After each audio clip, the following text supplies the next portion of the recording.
ધોરણ 11 પરમાણુય બંધારણમાં સ્વાધ્યાયની આપણે ચર્ચા કરીશું. 1 ગ્રામ ઇલેક્ટ્રોનની સંખ્યા શોધો. તો આપણને ખબર છે કે એક ઇલેક્ટ્રોનનું દર 9.11 × 10⁻31 લખો તો કિલોગ્રામ આવે, પણ અહીંયા ગ્રામ છે તો 28 ગ્રામ કરીશું. આટલા ગ્રામ એટલે કે એક ઇલેક્ટ્રોન થાય.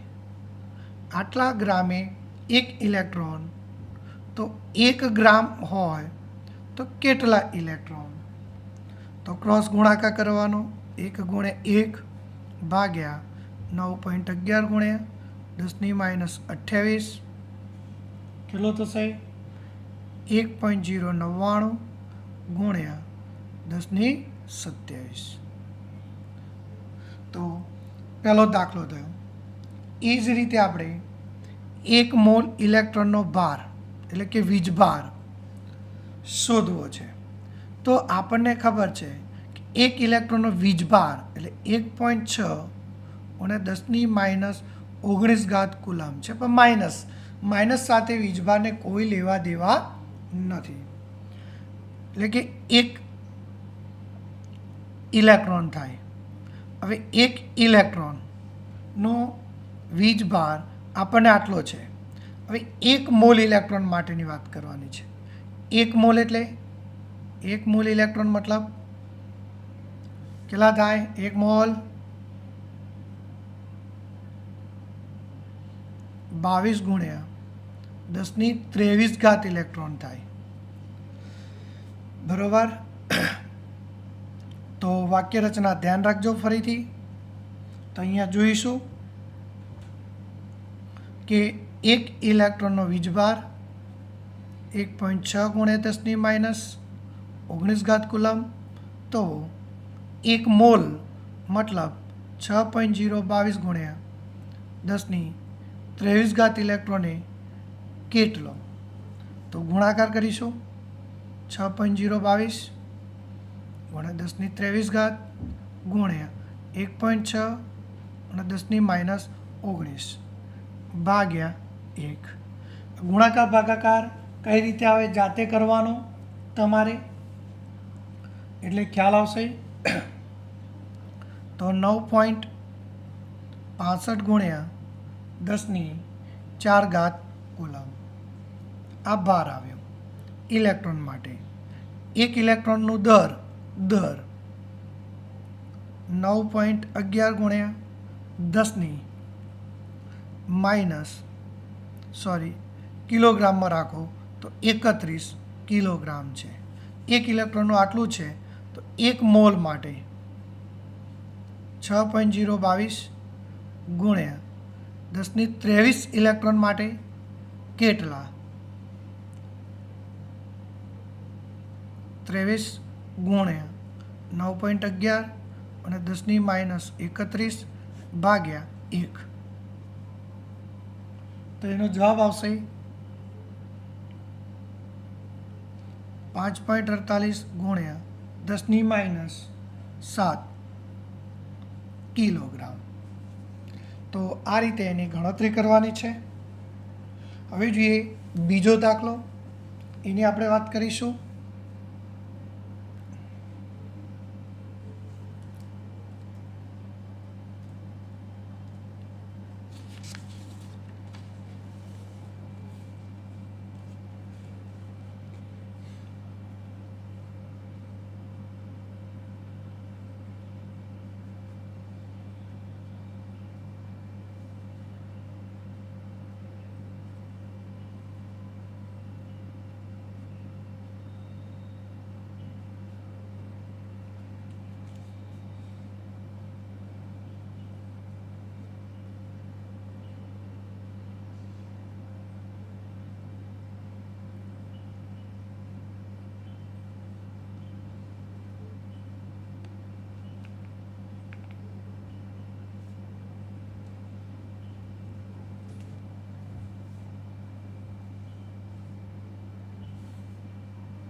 ફોટોનની ઊર્જા શોધો.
પ્રશ્નને સમજવાનો પ્રયત્ન કરવાનો છે તમારે. આની ગણતરી કઈ રીતે આવે એ જોવાનું. માનો કે સોડિયમ છે, સોડિયમની પહેલી કક્ષામાં 2, બીજીમાં 8, ત્રીજીમાં 1 ઇલેક્ટ્રોન છે. આ ઇલેક્ટ્રોનને અહીંથી મુક્ત કરવો એટલે કે દૂર કરવો કહેવાય. તો સોડિયમમાં 2, 8, 1 છે. 1 ઇલેક્ટ્રોન દૂર કરવો છે, 1 ઇલેક્ટ્રોન દૂર કરવો છે. એના માટે જરૂરી ઉર્જાને શું કહેવાય? આયનીકરણ ઉર્જા. સોડિયમમાંથી ઇલેક્ટ્રોન દૂર કરવો એટલે દૂર કરવા માટે જરૂરી ઉર્જાને શું કહેવાય? આયનીકરણ ઉર્જા. તો અહીંયા તમારે આપાત ઉર્જા એવી આપી છે કે જેનાથી ઇલેક્ટ્રોન અહીં મુક્ત થઈ જાય છે. પણ મુક્ત થશે એનો વેગ નથી જોવાનો, શૂન્ય છે, શૂન્ય વેગથી મુક્ત થાય છે. અહીંથી ખાલી અહીંયા જ જતો રહ્યો, ગતિ કરતો નથી, ધ્યાન રાખજો. અહીંથી અહીંયા જતો રહ્યો. તો આપાત તરંગ લંબાઈ આપી. તરંગ લંબાઈ કેટલી છે? લેમ્બડા બરાબર 242 નેનોમીટર, મતલબ 242 × 10⁻⁹ મીટર. તો આપાત તરંગ લંબાઈ આવી. જુઓ, તો આપાત તરંગ લંબાઈ તમારે સમજવાની છે. તો એના પરથી આપણે અહીંયા જોવાનું છે. તો આપાત ઉર્જા શોધીશું. આપાત ઉર્જા એટલે કઈ છે? અહીંયા આયનીકરણ ઉર્જા. અહીંયા આપાત ઉર્જા એટલી છે કે એમાંથી ઇલેક્ટ્રોન મુક્ત થાય છે, અને ઇલેક્ટ્રોન મુક્ત થાય એને કહેવાય આયનીકરણ ઉર્જા. એટલે આપાત ઉર્જા એ જ એની આયનીકરણ ઉર્જા થશે. તો આપાત ઉર્જા શોધવી છે, પણ આપાત ઉર્જા શામાં શોધવાનું કીધું છે? તો કિલો જૂલ પ્રતિ મોલમાં કીધું છે. તો તમારે જૂલ પ્રતિ મોલમાં પહેલાં શોધો, પછી કિલો કરીશું. તો જૂલ પ્રતિ મોલ શોધવા માટે સૂત્ર n લગાડવો પડે. સમજી લો, NHC અપોન લેમ્બડાવાળું સૂત્ર મૂકવું પડે. કેમ? કારણ કે 1 મોલમાં ઉર્જા શોધવાની છે. 1 ફોટોન કીધું હોત તો અહીંયા મોલ ના આવત, ખાલી જૂલ જ આવત. પ્રતિ મોલ છે એટલે 1 મોલની વાત કરી. 6.022 × 10⁻23, 6.626 × 10⁻34, 3 × 10⁸ ભાગ્યા 242 × 10⁻9. તો આપાત ઉર્જા તમને મળશે. તો એ આપાત ઉર્જા જે આવશે એ જૂલમાં આવશે. તો 0.4947 × 10⁶ જૂલ પ્રતિ મોલ. હવે એને કિલો જૂલ કરવા હોય, આને કિલો જૂલ તો 1000 વડે ભાગી દેવાનું. આને 1000 વડે ભાગો એટલે 3 ઘાત ઉડી જશે. જો 3 ઘાત ઉડી જશે એટલે 3 વધશે. 10⁻³ એટલે 1000 થાય. 1000 ગુણો અહીંયા તો શું થશે? 494.7 કિલો જૂલ પ્રતિ મોલ. તો આ રીતે એને તમે કિલો જૂલમાં કન્વર્ટ કરી શકાય. અગત્યનો દાખલો છે, ધ્યાન રાખજો. ફરી એકવાર જોઈ લો. આપાત ઉર્જા એવી શોધવાની કે જેથી ઇલેક્ટ્રોન મુક્ત થાય, અને ઇલેક્ટ્રોન મુક્ત કરવા માટે જરૂરી ઉર્જાને આયનીકરણ ઉર્જા કહે છે.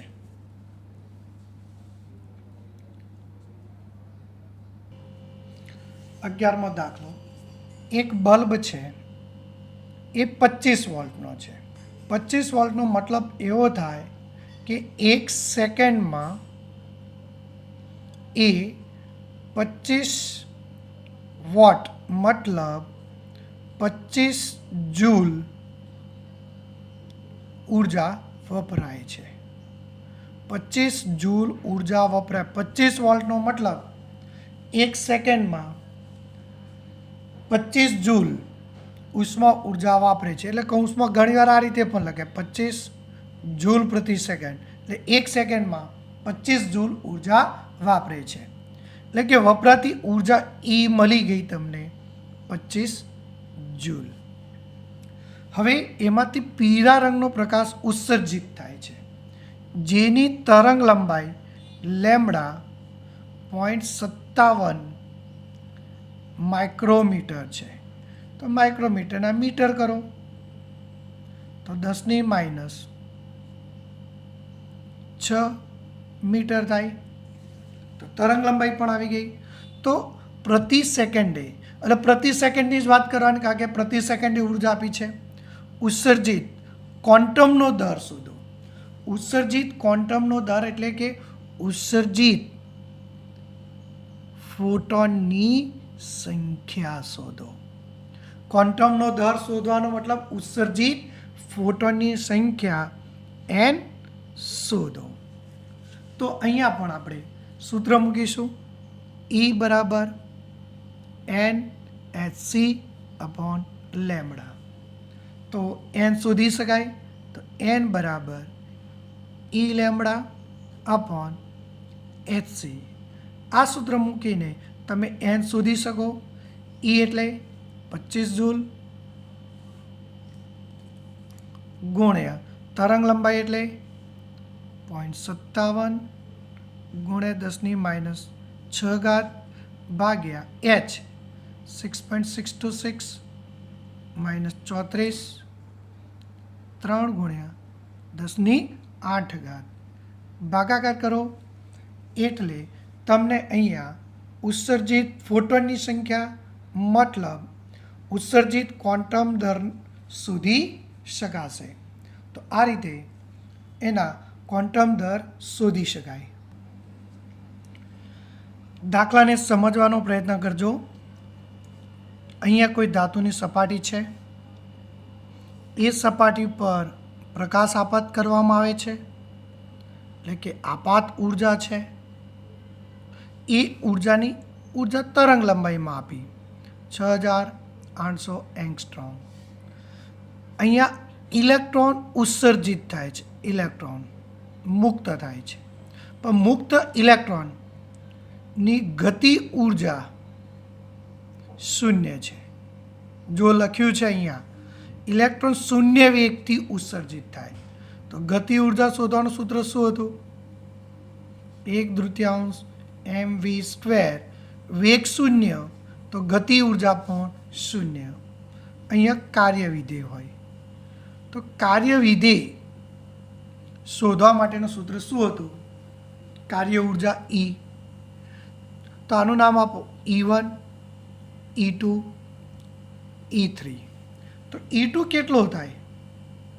E2 મતલબ E1 - E3 થાય. હવે E1 માઇનસ એટલે કે E2 છે, E1 - E3. તો પણ E3 કેવો? 0 છે. એનો મતલબ એવો થશે કે E2 અને E1 સરખા છે. મતલબ કાર્ય વિધેય એ આયનીકરણ એન્થાલ્પી થશે. જો 0 ગતિ ઉર્જા ધરાવતો ઇલેક્ટ્રોન મુક્ત કરે છે, મતલબ આપાત ઉર્જા એ એની આયનીકરણ ઉર્જા થશે. કાર્ય વિધેય એટલે જ આયનીકરણ ઉર્જા, ધ્યાન રાખજો. કાર્ય વિધેય એટલે જ આયનીકરણ ઉર્જા, ઇલેક્ટ્રોન મુક્ત કરવા માટે જરૂરી ઉર્જા. તો પહેલાં આપણે આપાત ઉર્જા E1 શોધીએ. તો E1 શોધવા માટે યાદ રાખવાનું સૂત્ર hc/લેમ્બડા 6.626 10⁻34 3 ગુણ્યા 10⁸ તરંગ લંબાઈ 6800 આપી છે જુઓ, પણ એંગસ્ટ્રોમ તો -10. આનો ભાગાકાર ગુણાકાર કરો તો E1 મળશે. તો E2 કેટલો થશે? તો E1 જેટલો. તો ચલો E1 કેટલો આવ્યો એ જોઈ લઈએ આપણે. તો 2.923 ગુણ્યા 10⁻19 જૂલ. તો E2 પણ એટલો જ થશે.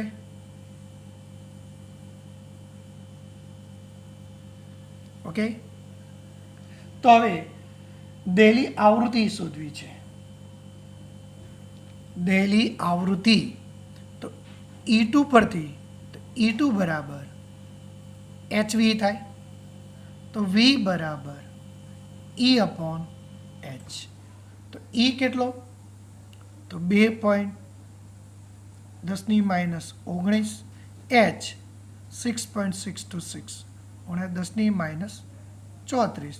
તો V આવૃત્તિ મળશે તમને 4.1014 હર્જ. આવૃત્તિ હર્જમાં 14 જેટલી આજુબાજુ આવે, ધન ઘાત આવે, માઇનસ આવે છે, તો સમજવાનું તમે ક્યાંક ભૂલ કરી છે.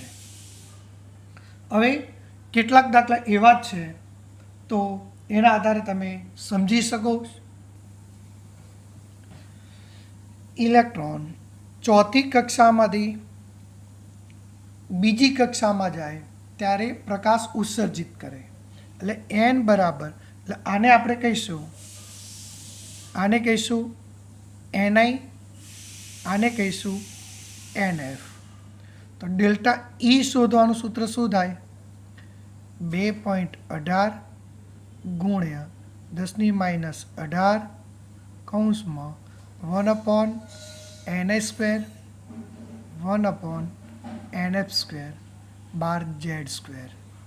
પણ હાઇડ્રોજન માટે Z બરાબર 1 છે. તો 2.18 ગુણ્યા 10⁻18, Ni એટલે 4 નો વર્ગ 16, 2 નો વર્ગ 4 અને 1. તો 2.18 ગુણ્યા 10⁻18, અહીંયા 4 -16/16 ગુણ્યા 4. તો ડેલ્ટા E તમને મળશે, પણ જવાબ માઇનસમાં આવશે.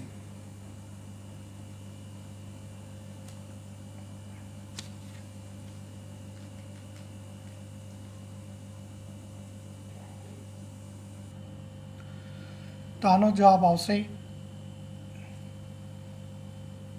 -0.40 ગુણ્યા 10⁻18 જૂલ. આ માઇનસનો મતલબ જ એવો થાય કે પ્રકાશ ઉત્સર્જિત થાય છે. એના પરથી લેમ્બડા શોધવા માટેનું સૂત્ર શું થશે? Delta E.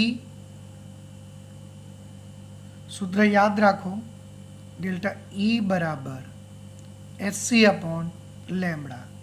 તો લેમ્બડા શોધવા માટેનું સૂત્ર શું થશે? તો અહીંયા લેમ્બડા માટે ચલો, તો HC/ડેલ્ટા E. ચલો H કેટલો? 6.626 10⁻34, 3 ગુણ્યા 10⁸ ભાગ્યા, પણ અહીંયા માઇનસ ન મુકાય, ધ્યાન રાખજો, માઇનસ ઉત્સર્જન માટે છે, પણ સંખ્યા તો અહીંયા તમારે આ રીતે જ મૂકવાની છે, 18.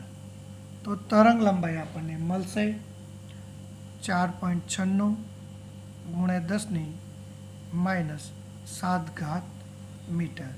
પછી તમારે નેનોમીટર કે એંગસ્ટ્રોમમાં કન્વર્ટ કરવી હોય તો એ કન્વર્ટ કરી શકાય છે. એ તમારે ધ્યાન રાખવાનું છે. એટલે ફરીથી ધ્યાન રાખજો, 4માંથી ક્યાં ગયું? 2માં. તો એના પરથી આ સૂત્ર મૂકીને એની ઉર્જા શું કરી શકાય? શોધી શકાય. ઉર્જા પરથી સૂત્ર મૂકીને તરંગ લંબાઈ પણ શોધી શકાય.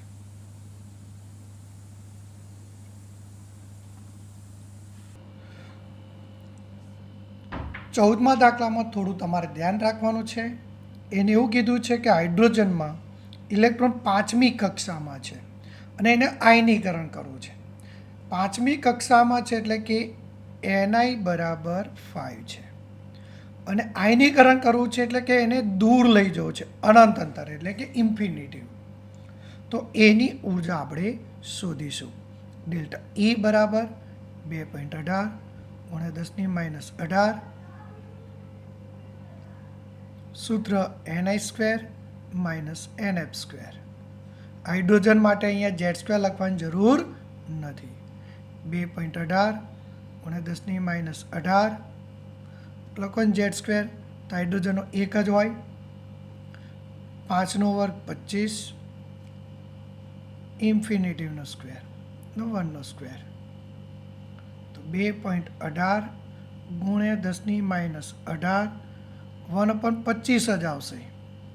કેમ? તો તમે જોઈ શકો છો કે 1/ઇન્ફિનિટી હોય.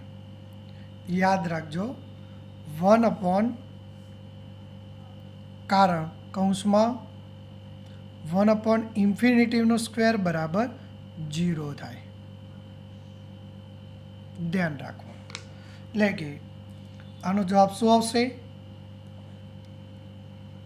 2.18 × 10⁻18 ભાગ્યા 25 જૂલ. આ ડેલ્ટા E આવ્યો. પણ ક્યાં આવ્યો?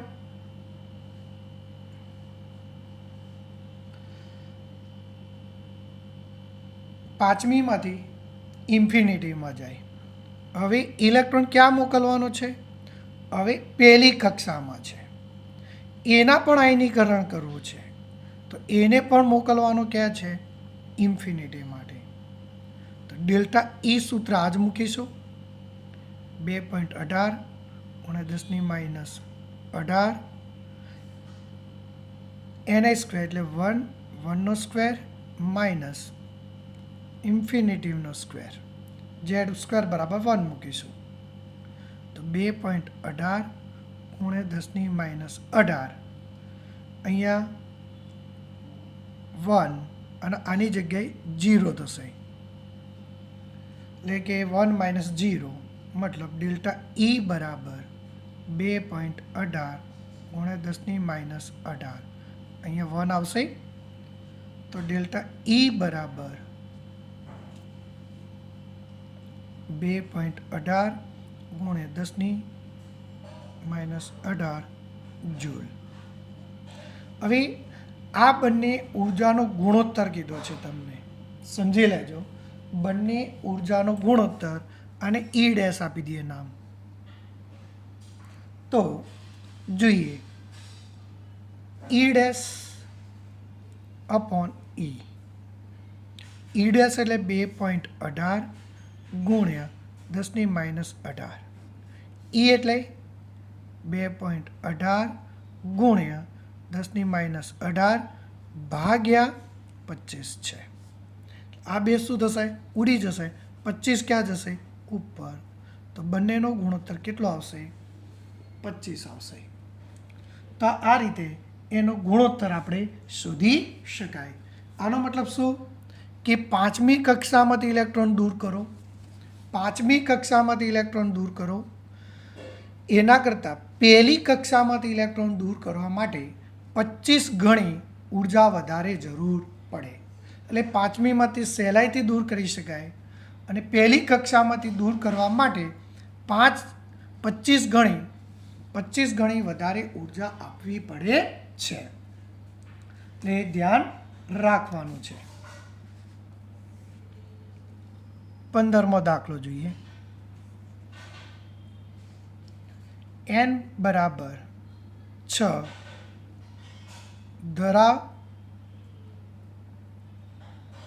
ધરા અવસ્થામાં માંથી ઇલેક્ટ્રોન દાખલ થાય છે. તો ઉત્સર્જિત રેખાની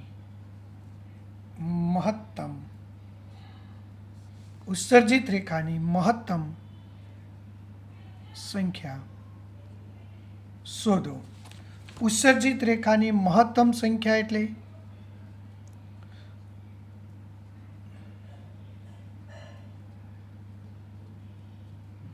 ઉત્સર્જિત રેખા શોધવા માટેનું એક સૂત્ર યાદ રાખજો. આ સૂત્ર ડાયરેક્ટ પણ છે. સૂત્ર મૂકી દો. 6 - 1/2 બરાબર 15 રેખાઓ ઉત્સર્જિત થાય. કેટલી રેખા ઉત્સર્જિત થશે? 15. પણ ખરેખર કેવી રીતે આવ્યું તો એ તમે અહીંયા હું સમજાવું છું, ધ્યાન રાખજો.